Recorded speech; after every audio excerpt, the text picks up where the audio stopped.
Good morning everyone. Ito pala yung natirang sinaing na tulingan. Yan. At ilalaw ko nga pala yan sa lulutuin kong mackerel na may miswa at may malunggay. Gigisa ko lang siya sa may kamatis at bawang at sibuyas.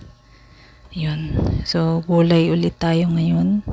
Gulay tayo ngayon na may halong isda. So hindi naman talaga nakakasawa pagka may gulay. Iginisa ko na nga ang bawang at sibuyas. Hinihintay ko lang na madurog yung kamatis para malasa yung pagkaasim ng kamatis. At nilagay ko na nga dyan yung hinimay na tulingan para mas malasa yung ating sabaw. Yan. Nilagyan ko ng tubig para may sabaw ang pagkain ni Nisi. Pagkakulo ay nilagay ko na yung miswa. Favorite nga yan ni Nisi. Basta may pagka-pasta nga ay mahilig nga dyan si Nisi. So, nilagay ko na yung mackerel. Yan. Saba, kung tawagin. Yung dilata. Nilagay ko na yung paminta at malunggay. So, dyan napapagana talaga ng pagkain si Nisi. Hinintay ko lang na kumulo ng ilang minuto at nilagyan ko ng konting asin. Okay, ready na. So, nung makita nga ni Nisi yung kanyang pagkain, basta gulay ay mahirap talaga siya pakainin.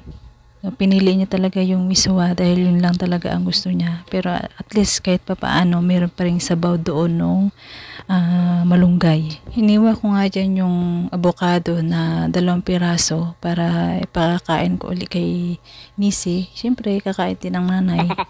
Yan. Pinilit ko ngang pakainin dyan si Nisi. Nilagyan ko ng gatas at konting asukal. Pero hindi talaga nagustuhan ni Nisi kahit 2 kutsara lang yung nakain niya. Oh, kailangan natin magsipag-sipagan dyan at baka tayo ay mapagalitan ni Dodong.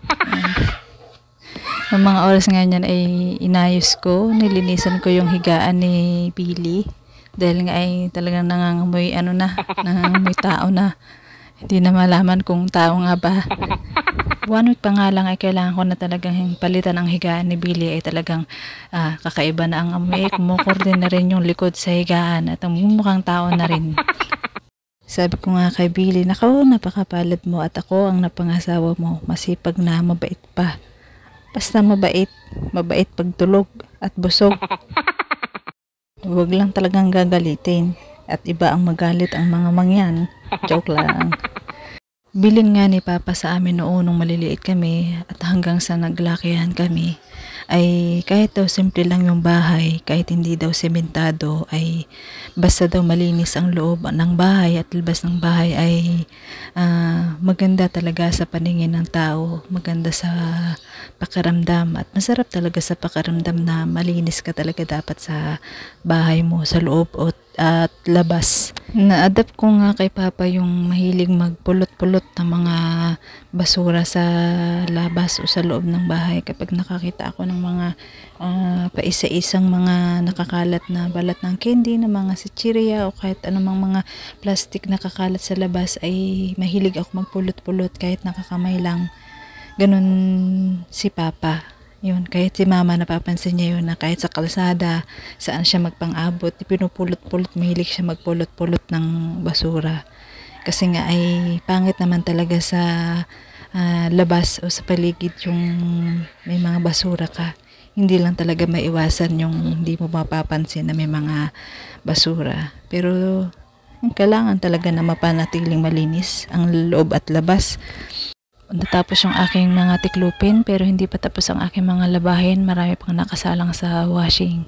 Naisip ko nga gumawa ng turon. Pero noong mga oras na yan ay binalatan ko muna ang saging na saba. At ilagay ko muna sa ref. Yan. So yun lang. Salamat sa panonood. Bye. Be kind. God bless.